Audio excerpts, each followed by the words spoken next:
So as you guys can clearly see, I'm not in my living room. I'm actually in my bedroom, so I didn't get interrupted because my dad's having friends over for dinner tonight. And I will actually be stationed here more than I will on the couch.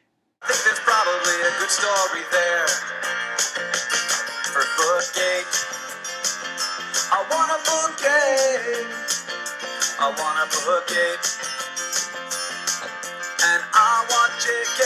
Rowling to say that the epilogue was crap, cause we all know it was crap, and I want... Hey guys, that was my little intro, which is by Hank Green. We're here because I feel the need to talk about books that have inspired me. There's, oh my gosh, I have a huge list. I picked the song I did, Book 8 by Hank Green, because one of the books that kind of inspired my childhood and kind of made it like the reason I read all the time is J.K. Rowling. I was 5 years old when the first book came out. I really agree with Hank Green that there should definitely be a book 8. So I went around and I went and asked my friends what they would consider one of their favorite books of all time. So, but besides Harry Potter, I have quite a list. We'll start with The Hunger Games by Suzanne Collins. Suzanne Collins, I've never even heard the idea of children fighting against each other in the arena till your book. Another one, Bud Not Buddy. I read this in middle school when I was younger. It won the Coretta Scott Keen Award and the Jolene Newbery Medal. Basically, why I like this one is because it takes the story from a boy's view and kids' view, and that one, unless it's a children's book, is not done very often. And so that's why I just generally enjoy that one. Well, actually, Old Man in the Sea by Ernest Hemingway is just, Ernest Hemingway I just adore. I've heard a lot of mixed reviews about him. Some people absolutely can't stand him, but I, on the other hand, absolutely adore him because the way he writes, it's just so accurately detailed, and it doesn't move as fast as most people like their stories, but overall, it's just amazing writing, and he focuses a lot on themes, which is great. Specifically, this one focuses on grace under pressure, and I learned that in my AP Literature class, so thanks, Starkey. Because probably without Starkey, I wouldn't have read Hemingway till college, and I would be missing out on a lot. Okay, there's Frankenstein, which, guys, Frankenstein is not the monster. It's the guy who creates him, who one could argue is actually a monster for trying to create human life, for trying to play God. So whether it was Mary or Percy, or maybe it was even Lord Byron, it doesn't really actually matter for what I'm talking about. So, and there's a quote in here that I really, really love. And it's actually just in the preface.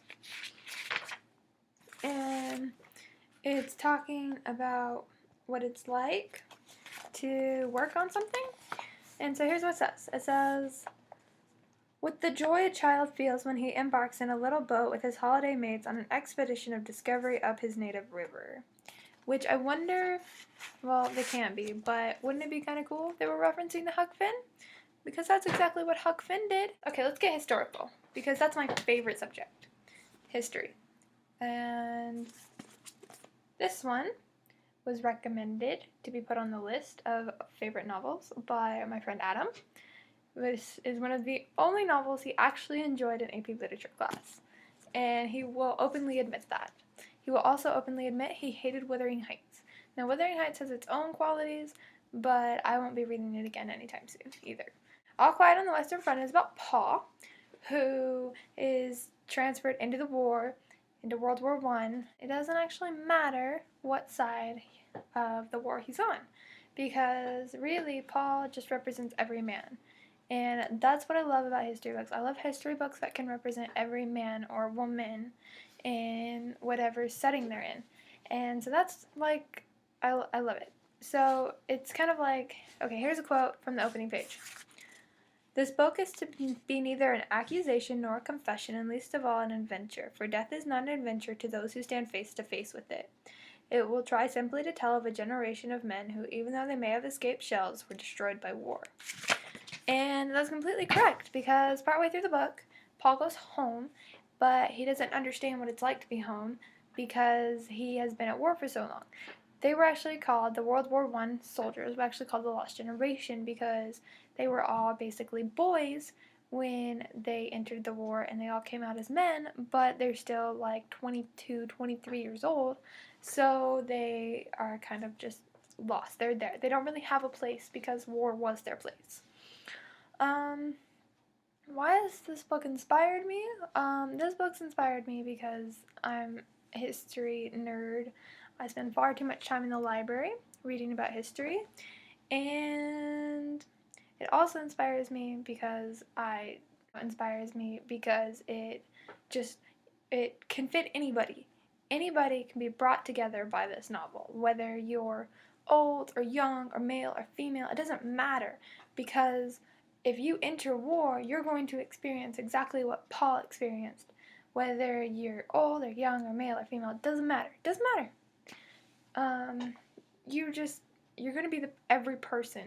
Every person gets affected. And it's shown like that even with, some of the characters, like the mom and the sister. They have to go through the shortages of war, and even though they do, they still save Paul that little piece of home that he knows, because they know that he's not going to be the same.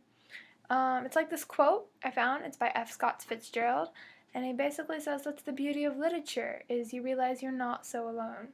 And that's basically why I read, because I had friends growing up, but, I kind of preferred just to stay home and read, and that's because I found more adventure in reading than I ever did outside. And some of my best friends today are avid readers. In fact, I've quoted one of them, and I'm going to quote a couple more of them. Like, you'll find out. Well, let's meet Katie. This is Katie, the one with the Gryffindor scarf. She has been my best friend since we were 10 years old, when I moved to her school, and we went through middle school and high school together, and now we're about to embark in college. So, that's Katie. Katie's favorite book that she quoted to me is Fahrenheit 451, and here's what she said about it. She said she likes it because of what it talks about, like how our society changes and how technology affects the way our culture thinks, and how Bradbury wrote about all of it before it even existed properly like it does today. And that's brilliant, because people who try to write futuristic, who haven't lived through the time, that's really hard. And the fact that Bradbury could write about things that are now here, that's really impressive. And so that's why he really inspires me, and he really inspires Katie. Alright, guys. Ernest Hemingway, All Quiet on the Western Front.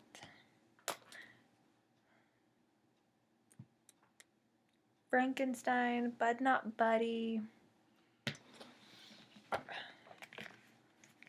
The Works of Charlotte and Emily Bronte. I got this book at the library for $1, guys. This book for $1, which I was really, really extremely ecstatic about. So Jane Eyre and Wuthering Heights. Now, as I told you before, as I quoted Adam, he would never ever read Wuthering Heights. He will never ever read it again. And to be fair, I didn't read the last 13 chapters of the book till the day before the test, because I just couldn't get through it. I don't know, whatever. But I also have read Jane Eyre, and I love Jane Eyre. Anyway, guys, so I realized that that's not all of them, and I actually have a couple more friends to quote from, and a couple more books, or a lot of more books to share with you guys.